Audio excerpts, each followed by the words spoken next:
Distinguidos docentes e investigadores, digamos que realmente resalto la oportunidad que cada uno de ustedes está brindando para entrar en ese proceso diario de aprender, ¿no? Y por supuesto, Revalser es ese escenario propicio para intercambiar diferentes posiciones al respecto de las investigaciones que cada uno de ustedes adelanta. Esta vez tengo la oportunidad de hacer parte de este valioso escenario y voy a presentar mi propuesta de investigación denominada Una mirada optimista al inicio del posconflicto en Colombia. El grupo de investigación al cual está escrita esta iniciativa está denominado Derecho, Justicia y Estado Social de Derecho de la Corporación Universitaria Americana de Barranquilla, Colombia. Mi asesor principal es la docente investigadora Yareira García y por supuesto todo el grupo de acompañamiento del Centro de Investigaciones de la Universidad y las demás líneas de trabajo que desde la universidad tienen ciertas temáticas importantes. Bueno, vale la pena decir que en Colombia en este momento todavía no podemos hablar de un inicio del posconflicto, pero de ahí nuestra propuesta: cómo materializar ese próximo escenario a que el país, a raíz de esta firma del acuerdo de paz con el grupo insurgente de las FARC, ¿qué se espera de eso, no? Entonces, para responder a ese contexto actual que vive el país, pues por supuesto estos son los temas que plantea nuestra investigación: un breve resumen, introducción, metodología, y hay unos capítulos que voy a desarrollar y finalmente unos resultados y una bibliografía. Colombia es un país que principalmente vive un conflicto armado. Pues sobre ese conflicto ya se han expedido una serie de normas que buscan proteger a las víctimas de ese conflicto. Existen unas condiciones que han sido determinantes en ese conflicto de Colombia.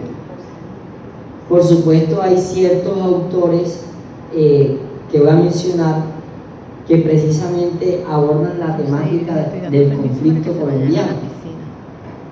Hay una metodología y por supuesto unos resultados de la investigación. Bueno, yo voy a explicar esta línea de tiempo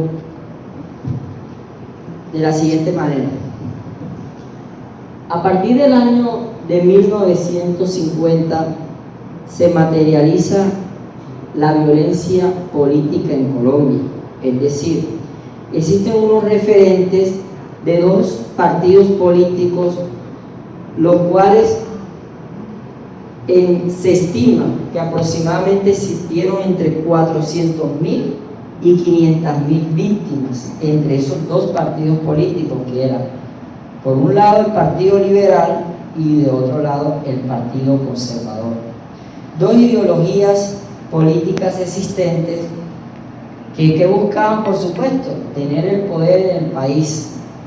Fue así que entre los liberales y los conservadores se asesinaban por el respeto a la ideología. O sea, yo no me podía acercar, si yo era liberal no me podía acercar al conservador porque existía un conflicto permanente. Y entonces tomo como referente esta violencia política porque a raíz de ello, en el año 58 se unen estos dos partidos políticos en Colombia. Es decir, el Partido Conservador y el Partido Liberal acuerdan dejar los conflictos a un lado y tomarse el poder. Entonces, en el año 58 inicia, por supuesto, ese reparto que se hicieron durante 16 años hasta el 72 para tener un gobierno de turno. Es decir, terminado el periodo de los liberales, comienza el periodo de los conservadores. Es así que hasta los ministerios existían 13 ministros, 6 liberales, 6 conservadores y uno militar que no tenía incidencia de voto, ¿no? Entonces, ¿qué pasa?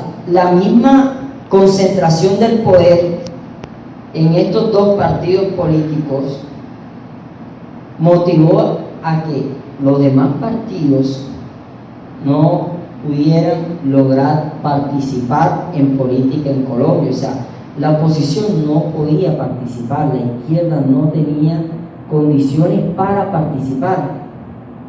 Ello implicó que se originaran ciertos movimientos, entre ellos el movimiento campesino alzado en armas, el grupo de las FARC, que formalmente en el año 64 ya empieza como grupo guerrillero en Colombia.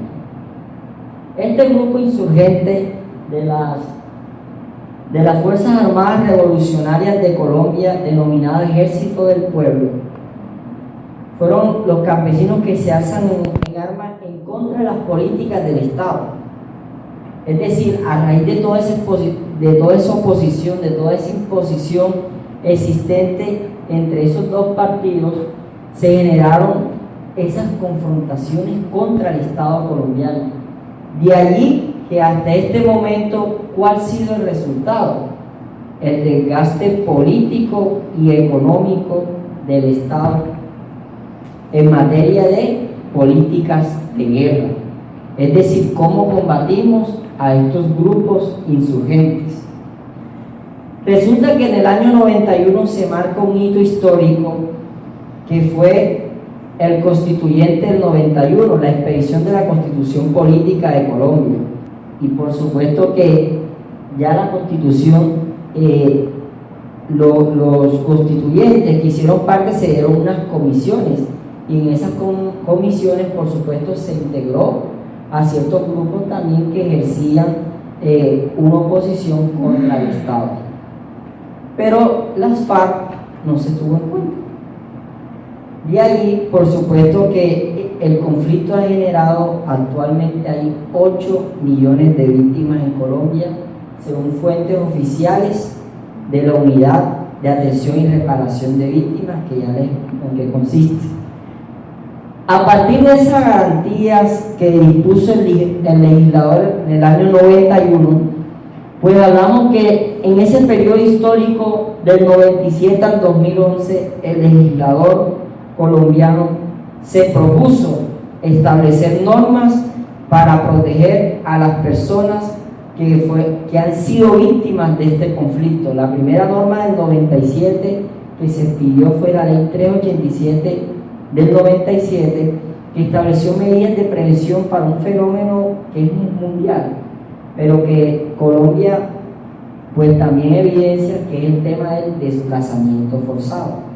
Entonces esa norma estableció ciertas medidas, como por ejemplo atender a esa población.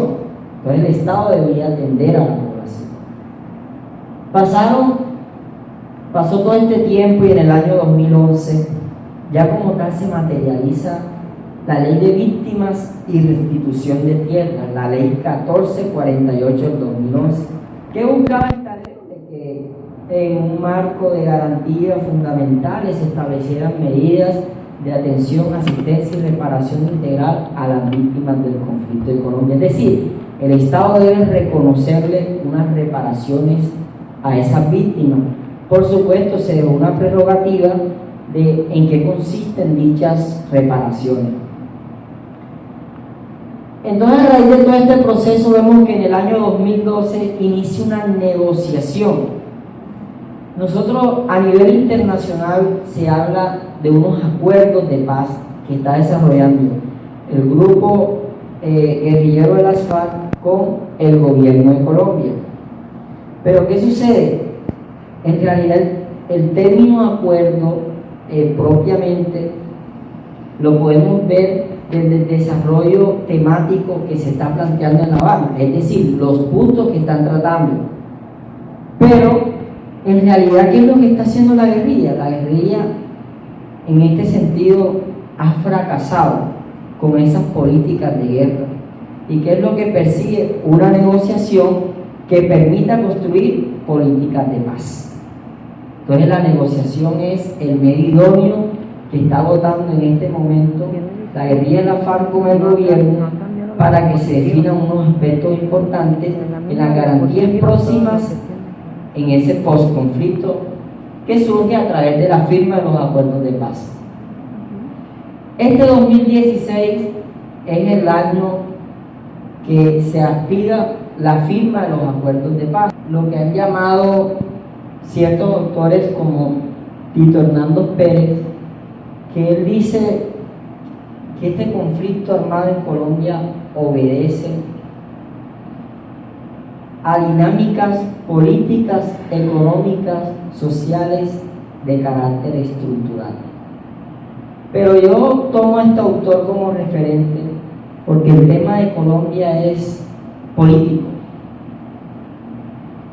¿Y por qué es político? Por el mismo referente que encontramos de la imposición de dos partidos políticos en toda la historia de Colombia, que hoy ya a través de ese constituyente se establecieron oportunidades para que otros partidos ingresaran, hicieran parte de esa estructura de Estado, ¿no? De fomentar la movilización de partidos y tengan incidencia en la toma de decisiones del Estado, pues son garantías que se establecieron. Pero la violencia política ha sido determinante. Es así que Colombia es el único país de América Latina que sigue teniendo el recurso de violencia política como una solución.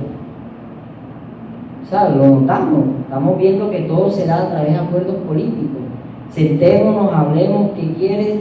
¿Quieres hacer parte? Vamos a darte la oportunidad, pero vamos a sentarnos a dialogar. Entonces ese es uno de los puntos claves que se está desarrollando en La Habana.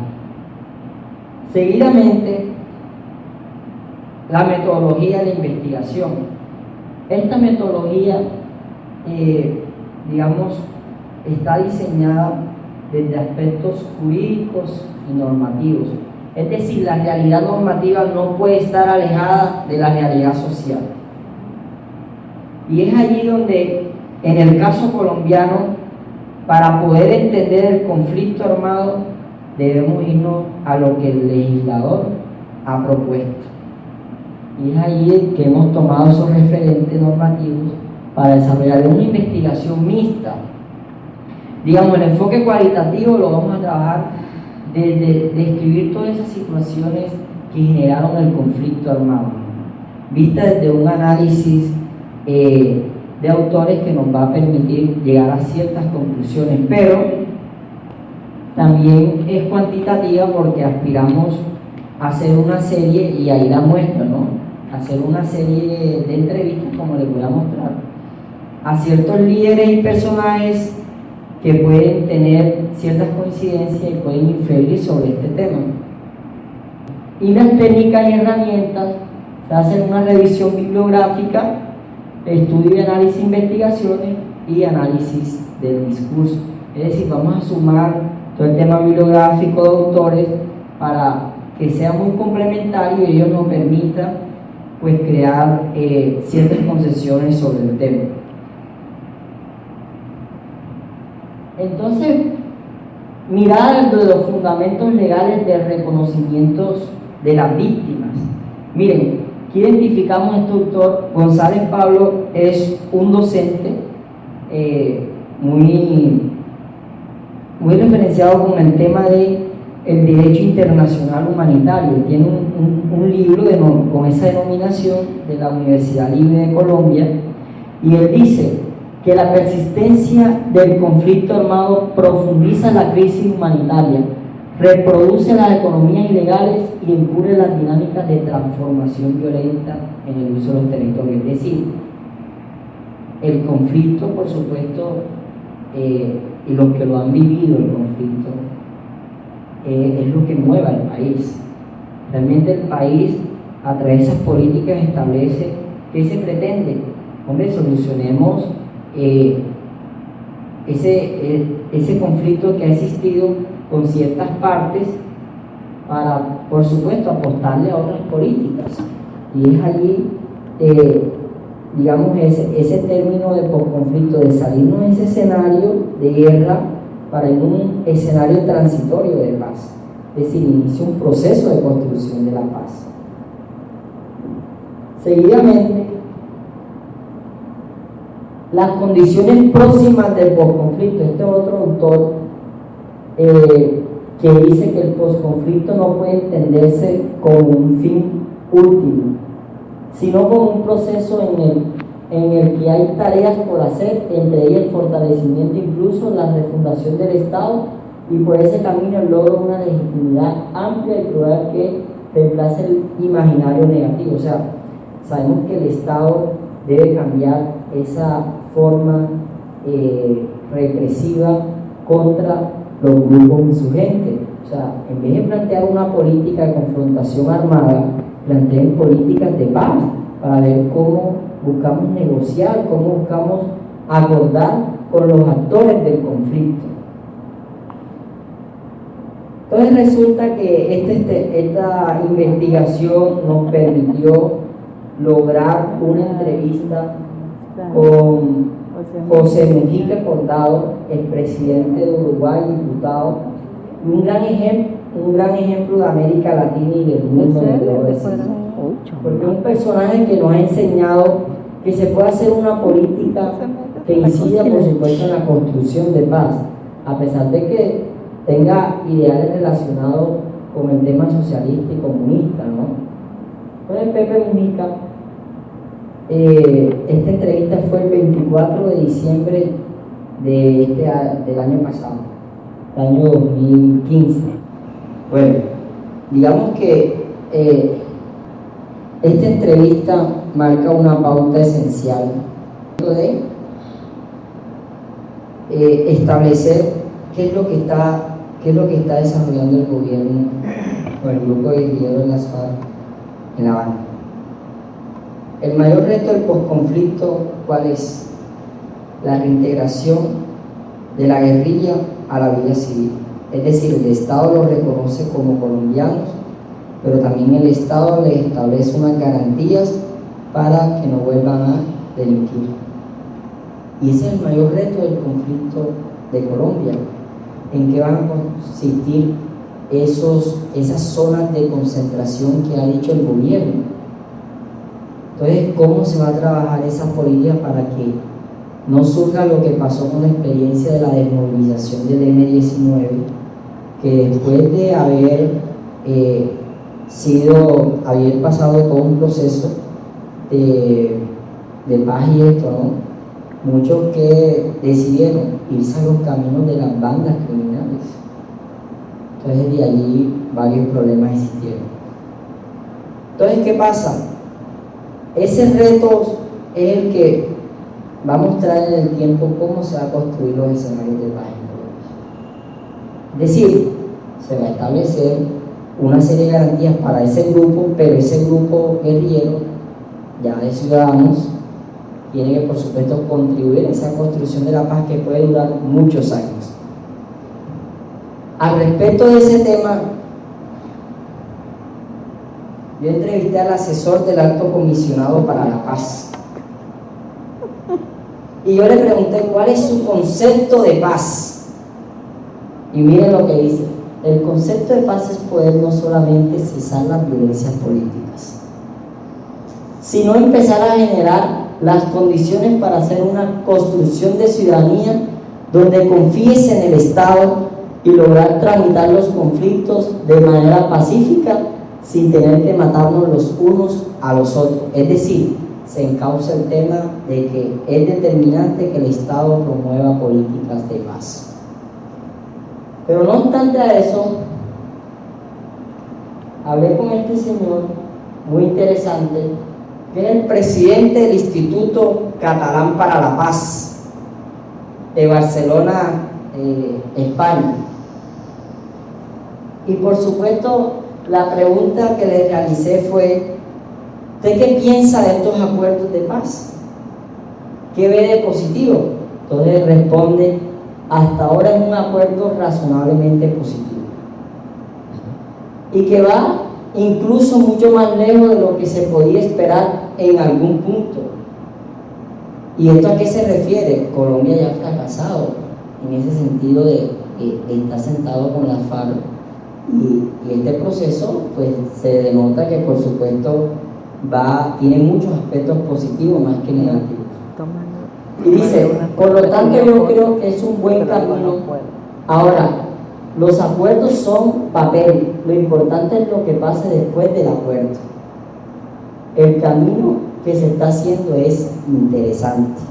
O sea, este autor, por supuesto, nos está haciendo un llamado a que se materialice lo que realmente se acuerda. Resultados. Primero, bueno, la realidad del conflicto en Colombia se encuentra en unas etapas decisivas. Y por supuesto, el conflicto de Colombia no es únicamente con las FARC. Está ya un proceso de negociación que también se adelanta con el ELN. Y por supuesto, la idea es que también con las bandas criminales, pues, ver cómo se crean ciertos proyectos productivos para sacarlos de la delincuencia. El postconflicto incluye la etapa de repensar en la construcción de la paz, y es la ruta que todos los colombianos debemos seguir.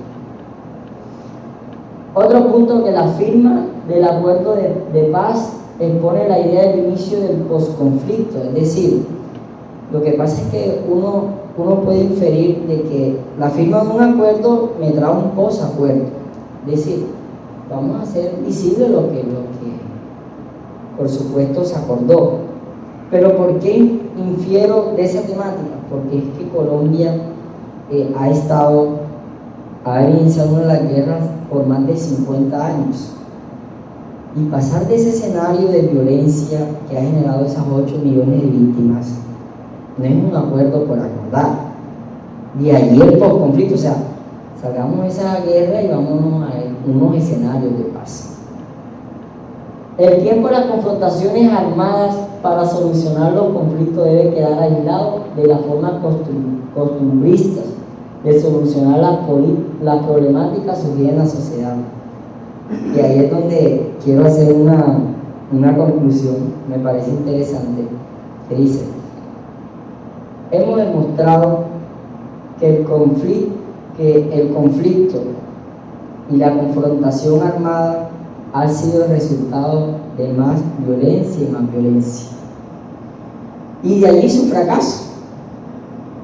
Pero en la construcción de escenarios para la paz va a cambiar ese paradigma de que salgamos de las formas violentas para resolver nuestros conflictos a entrar a unas formas pasivas, a unas formas de acuerdo que nos permitan solucionarlos. Y finalmente, toda esta es mi bibliografía. Entonces, no siendo más, muy agradecido. Y como aquí el plagio es peligroso, entonces yo puse gracias muchas, ¿no? Entonces, No vaya a ser. muchas gracias y Muy bien. Corte. Bravo. es sus preguntas, no sé, breve.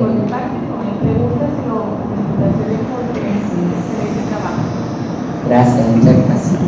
También felicitaciones porque te has metido hasta la cocina, decimos allá en mi tierra, para tu investigación y de verdad no cualquiera lo hace, ¿no? Nos cuesta mucho trabajo. Felicidades y me atrapaste, yo estaba queriendo ver más y saber más, ¿no? Felicidades. No, por supuesto, y sin duda, con gusto le resuelvo brevemente. Yo te quería hacer un comentario. No, primero que nada, de verdad felicitarte porque tuve derecho a meterme en una situación política difícil. No tiene que ver derecho. Dale el micrófono. Por otra parte, decirte que tu posición política es bastante clara dentro de Colombia. Sin embargo, es difícil hablar en Colombia de paz cuando están ocurriendo tantos hechos que el que tengo sentado al frente como presidente o como un grupo que voy representando a la presidencia de la República de Colombia, es difícil que la persona que está sentada a mi frente por parte de la FARC no sabe lo que está haciendo la otra y no sabe que su subalterno sigue matando gente. Entonces, es difícil una construcción de paz que realmente existe. Ojalá, porque ya son demasiados años con esta pobre gente. Y bueno, te pido disculpas por la opinión porque yo soy una recién llegada a Colombia. Una recién llegadita. Aunque tengo la ciudadanía, soy una recién llegada a Colombia. Pero sí, este año padecí la situación que se presentó con los policías y militares que asesinaron. Yo vivo en Cincelejo y la desmovilización ciudadana que logró hacer estos grupos armados, no sé quién fue. De verdad que a veces uno no quiere ni saber quién fue. Claro. Fue. Y a mí me dicen, pero si tú eres venezolana y allá vienen cosas peores. Sí, pero a mí nunca me han llamado para decir me van a poner una bomba en la universidad. Ni me han llamado para sacar a un niño del colegio. Ni tampoco un compañero de trabajo me ha dicho, no, en el colegio cuando fui a dejar a mi hijo, me dijeron, lo dejo a su viejo, porque hay amenaza de bomba. Entonces, una situación que es un poco que sí, que tiene que ver con un poco conflicto con una pseudo firma de paz, es difícil. Sin embargo, tremendo trabajo, bastante documental. Excelente, te felicito. No, o sea, un breve comentario de eso. Yo decía que ese proceso de construcción de la paz durará muchos años. Y eso lo dejé claro precisamente porque se creó un pensamiento en mi país de que ya después de la firma de ese acuerdo, como decía en la entrevista de Mujica, unos apartes decía que entre victimario y víctima no vamos a estar de besitos con la firma de Claro. la paz. No sé qué más.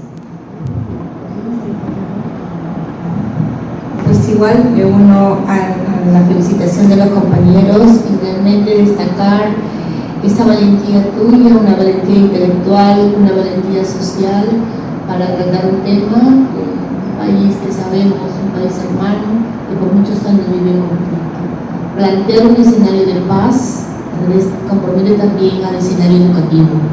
Tiene que ver mucho con la construcción de hombre, educación y sociedad que conlleve, en este caso, el sistema educativo de Colombia.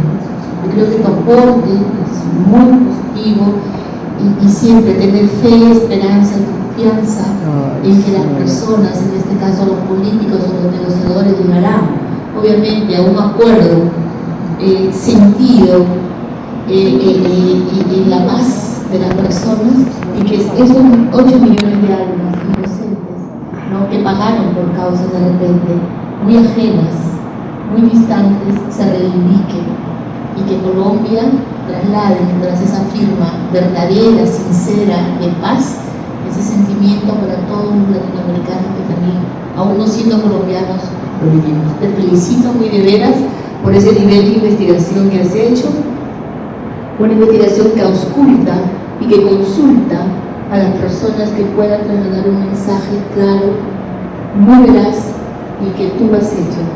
Realmente, mis honores. Gracias.